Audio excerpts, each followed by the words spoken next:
to the viewers. OldClassicGamer here, and I'm here to discuss about Pac-Man and the Ghostly Adventures for the last time. That's right, the final thoughts video finally coming like I said I will. Well, to be fair, I did a small break to try something else, to see how the people gonna react. Are they gonna forget about it? But no, people continued asking me when is the final Pac-Man the Ghostly Adventures video gonna come out. Well, it's here now. Believe it or not, people, to this day I still get like comments and other things, mostly on the videos like the rant I did the first time I ever talked about the game, or even a campaign to buy a Pac-Man Championship Edition instead of Ghostly Adventures on the release date of Ghostly Adventures. So it is obvious that people still wanna hear me talk about the game. So here it is, the last video ever. I'm never gonna mention this game again in the future. Maybe it'll be for some references, like if I do a Pac-Man World Let's Play or something like that, so to do some comparison here and there, but not too much. So the problem was, when I did those two videos, people complained that I didn't give a game a chance because it was not out yet. Which is a fair complaint.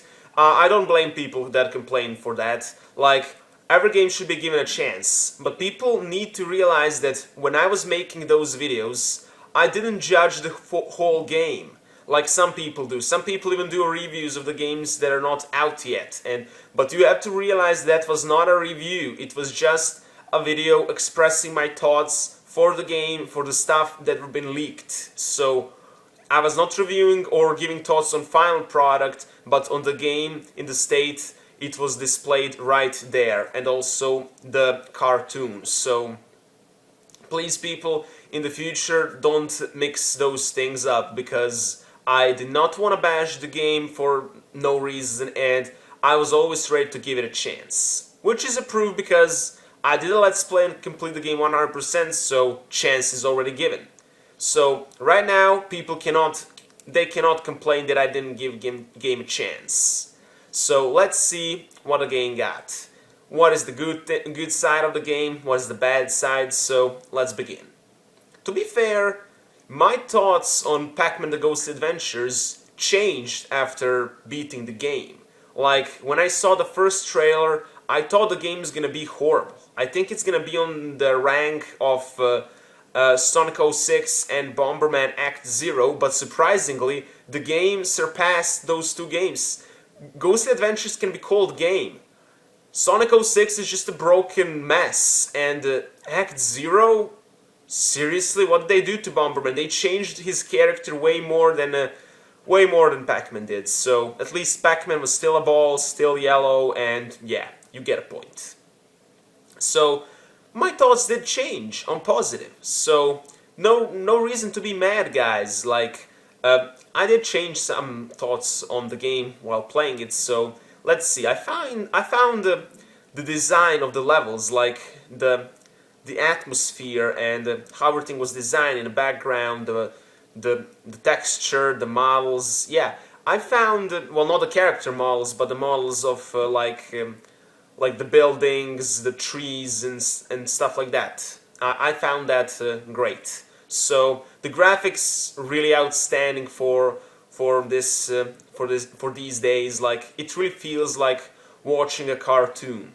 Which I have to say, despite how much I hate the Ghostly Adventures as a cartoon, the animation is beautiful.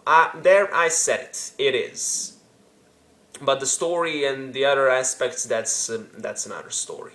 Well, but we're here to talk about the game, not the cartoon, because I think I already expressed how I feel about it in the first video I ever did. So, yeah, the game. The voice acting is really weak. That's right. I had to start with a bad aspect because I already said something positive, so yeah.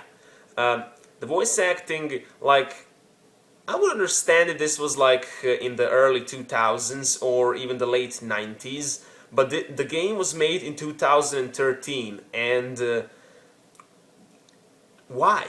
Why can't they afford better actors? I have no idea. Like honestly, the companies should be able to afford professionals. Like, why do the companies still do this? Like, Kid Icarus Uprising, like Nintendo, seriously?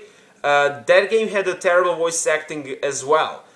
Like, I would expect this to improve. Well, to be honest, for most of the games it did improve, but for there is still a small number of games that still have this problem to this day, like bad voice acting. Like, I know I could have turned off the voice acting in Pac-Man, and I did show that in options, but would it really be fair to do a Let's Play without a voice acting, and especially being the first person to do a Let's Play of the game? Well, no, it wouldn't, because people, when they click on the Let's Play, they want to see all the content of the game, so that's right. And plus, if I turn it off, how could I give my opinion on it? So, bottom line, the voice acting should improve. Like, for the show as well. They didn't even afford the voice actors from the show. Those were terrible, but these from the game are even worse. So, like, honestly, what was the problem? Was it some licensing issues or something? I don't know, but Pac-Man World 1 and 2 had way better voice acting. Like, Pac-Man was mute there, but the other characters, they sounded much better than, like, Professor. Professor from the Pac-Man World 2. You know him from the opening. He did have lines. He had a voice actor. He sounds much better than the Professor in Ghostly Adventures. Professor and Pac-Man are the only two characters that are in the Ghostly Adventures from the old games, but yeah. Pac-Man, instead of being mute or having a Pac-Man World 3 voice, he had a really bad voice. He was voiced by a woman. Like, honestly, why? Why did they need Pac-Man to be voiced by a woman? Like, Pac-Man is supposed to be someone who is, how to say... He's supposed to be an example of, like, the character. He's supposed to be a caring father for his family and a caring husband and rescuing the family from the clutches of ghosts. Well, no, they dropped the idea in Ghostly Adventures, and instead he goes to find Frigid Digitator. Like, what kind of name is that anyways? So, the story as well is really bad. Like, honestly, the story is... one of the most cliche ones ever. Like, they didn't even try to make it. At least Mario games at least have a sense. Somebody is kidnapped and Mario has to say, but this, like some Frigid Digitator, and it sounds like they try to like combine some other games, and when you collect and then fight, yeah, you get a point. They tried too much to take from other games and made the story original, but no, instead they made the story like a total joke. So voice acting and story, really bad. Let's get to the gameplay. After all, I cannot judge the game without gameplay. Well, to say for the gameplay, it's there, like, I would say it has some good things and some bad things. For example, let's say, the controls. The controls are a huge issue with the game because the jumping is delayed. Like, play Crash Bandicoot 3 or Crash Bandicoot 2 and compare it to Ghostly Adventures. The jumping is much more fluent. Also, Pac-Man World 1. Let's see the game made much before. Like, Pac-Man World 1 had way better controls.